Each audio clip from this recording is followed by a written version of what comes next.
What moment made you say yep, I'm definitely dead, but survived with no major injuries? Not me, but my mom. Before I was born, she was riding in a convertible with a friend of hers. They came to an intersection and the friend wasn't paying attention and lost control of the vehicle. There was a big rig going through the intersection and they went right under the trailer. My mom ducked. The driver did not. Driver was decapitated. My mom was lucky and only ended up with a scalp full of glass and some serious psychological trauma. She had to get over 200 stitches in her scalp but nothing else significant. I think about it all the time and think how close I came to never being born at all. I was a senior in high school, and the student club I was in organized an unofficial beach trip towards the end of the year, no teachers or official permission, leaving me and a few other seniors in charge of supervising everything. After a couple hours worth of fun, one of the other students came running up to me and said that 3 of the younger members of the club had been swept out by a riptide and couldn't get back towards the shore. Me and 2 other of the older students, all experienced swimmers, immediately went to go help them. My friends got 2 of the 3 kids in trouble and started guiding them parallel to the shore to get them out of the current. But the guy I went for was panicking, barely staying above the water, and started dragging me down with him almost immediately. I yelled for people to get a lifeguard and tried to keep both of us afloat. But after a few minutes, maybe 5, maybe 10, it felt like forever. I was getting exhausted, having trouble keeping both of us above the water, and I couldn't see anyone coming to the rescue. I started getting big mouthfuls of water and my leg muscles were starting to cramp up, and I remember thinking, holy acid, I might actually die right here, right now, as the current started pulling us further and further away from where everyone was. Thankfully for everyone involved, one of the students on the beach had flagged down a couple of surfers who made their way out to where we were as quickly as they could and hauled first the younger student and then me onto the front of their boards and took us back to shore. I'll always be thankful and appreciative for those strangers who put themselves in the dangerous position of rescuing 2 drowning swimmers. As several people have pointed out, it's not uncommon for people to die doing what I did, swimming into the water to rescue a drowning swimmer without training or equipment. There are a few techniques for rescuing someone drowning in the comments that everyone should learn if they're ever in the unfortunate situation of having to use them. I should use them, but I was 17 and not thinking straight at the time and almost paid the price because of it.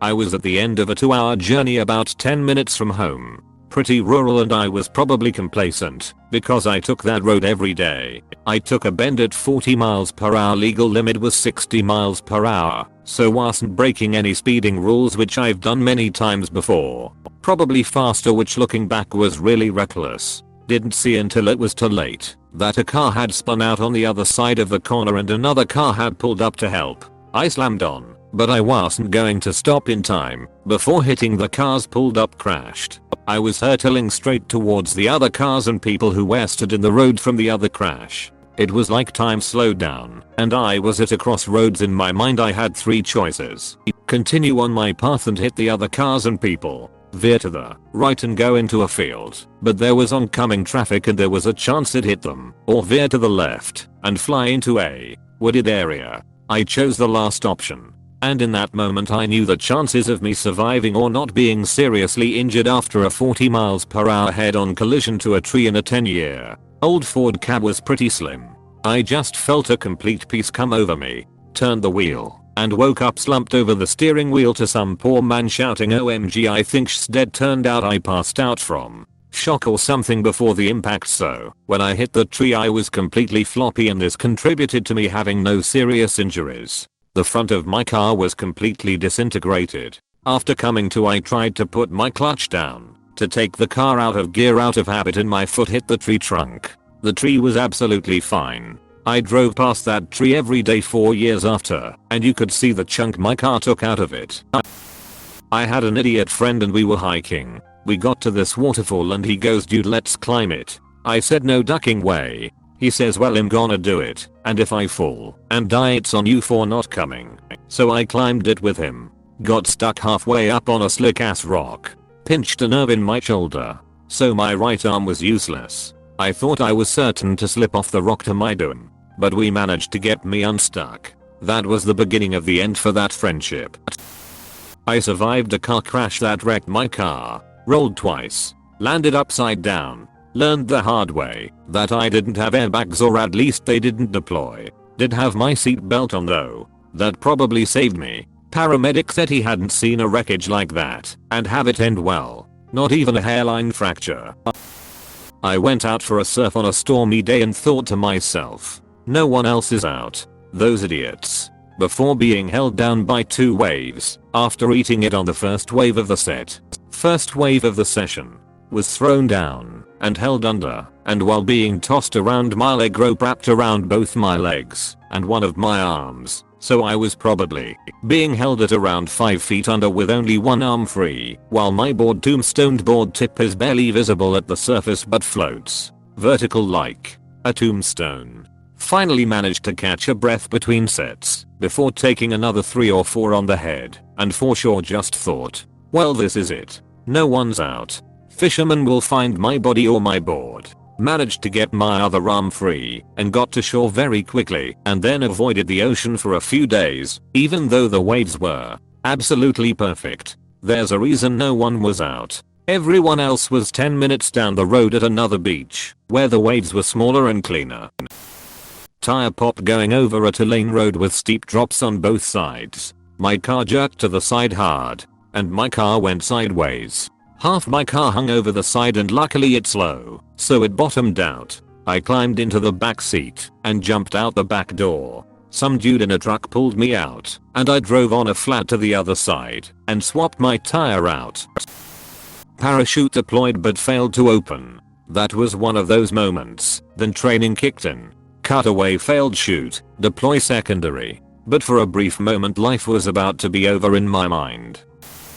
Went whitewater rafting on the Gawley River and my raft flipped on Pillow Rock, one of the most famous Class V rapids. Scariest moment of my life, but other than unexpectedly swallowing some water and almost vomiting, I came out completely unharmed. I was driving down a highway, doing 65 miles per hour, and suddenly my car started to shake. I tapped the brakes in reflex and my entire car flipped 180 degrees. I'm now facing oncoming traffic, including a semi-truck. I was so close I couldn't see the driver compartment. I screamed and jerked the wheel, bringing me in front of a sedan with 2 people screaming as they watched me appear out of nowhere. I kept screaming and floored the gas pedal, made it to the side of the road, and cried for a long time. I had blown a rear tire. Hitting the brakes was a terrible choice. When I was a kid I was playing hide and seek with my siblings, and I got the brilliant idea to hide in the trunk of the car. I meant to leave the trunk barely open so that it didn't latch, but accidentally closed it too far and it latched. Mind you, this was before they put handles in cars to open trunks from the inside, so I was legitimately stuck. It was almost completely dark, so I started seriously freaking out, and I thought I was going to die. So I started yelling for help as loud as I could, and was kicking at the back seat thinking maybe I could break the latch that keeps the seat from folding. I was probably only in there for about 5 minutes before someone heard me and let me out, but it felt like an eternity. To this day I firmly believe it was because of this incident that I developed some minor claustrophobia. I still have serious fears about being in small, cramped and dark areas. I was driving home from college on one of those highways with only one lane in either direction and no shoulder. A guy in the oncoming lane didn't see me as I was in a small car. He thought he could pass 4 18-wheelers in one go and pulled into my lane going at least 90. There was nowhere for me to go. He flew off into the ditch to avoid hitting me head on. Likely did severe damage to his car, but I lived. Boyfriend finally woke me up shortly after we had fallen asleep in a small upstairs bedroom that had a smoldering fire. After we collapsed on the floor and couldn't find the door that was not even 5 feet away. We kept hitting walls and corners and started to not comprehend anything. After feeling like I was baking in an oven, I laid my head down on the floor thinking I'd never see my son again and how sad it was to die. It felt like eternity and felt very lonely. My boyfriend somehow found his phone on the floor, called 911, Fire department showed up in what felt like 2 seconds, but couldn't break down the front door. They shined the flashlight up to window so he could kick out the AC unit, which he did. They finally came upstairs, and we crawled to them, and they took us straight to the burn unit since they didn't know what shape we were in. I'm pretty sure the entire hospital turned through our room since they've never seen anyone make it out and look the way we did it. Holy smokes, I appreciate the love from everyone. I could read and reply all night. I'd totally do an lol. I can't wait for my partner to get home so I can show him this. Thanks guys. I ate one of those Bratch's oval shaped hard candies, think they were called sparklets, at home alone when I was 6. Got stuck in my throat. I stood there in shock for a few seconds as I started to realize I couldn't breathe. I ran crazily around the room and ended up colliding hard into the back of the couch, which caused the candy to go flying out. Best accidental heimlich ever. Typo edit. When I was 18, I was driving through an intersection with the right of way going 70 kmph or 5 miles per hour. A man in a blue Mazda 3 hatchback decided to run the red light turning left. He was so close to me that I could see the whites of his eyes, and in a split second I thought him about to T-bone this guy. Driver side door, and he is going to die. Instinctively I yanked on the wheel and swerved to the right and instantly went over the curb and off the road onto someone's lawn. I slammed the brakes, but because I was on grass the tires locked and the car kept momentum. I went through their wooden fence and garden and straight into the brick wall on the side of their house. As soon as I went off the road, I 100 thought I was going to die. My life didn't flash before my eyes, but people close to me did. It could have only been a second or two, but time seemed to slow down, and my brain was racing. I thought about how my girlfriend would react, what my parents would say, what my friends would think, etc. When the car hit the wall, it punched a few bricks out of place and the entire front end of the vehicle caved in. The window shattered. The tires exploded. The doors bent into an L shape and the car started to fill with smoke. However, the radio was still playing Vicarious by Tool. I was concussed by the airbag.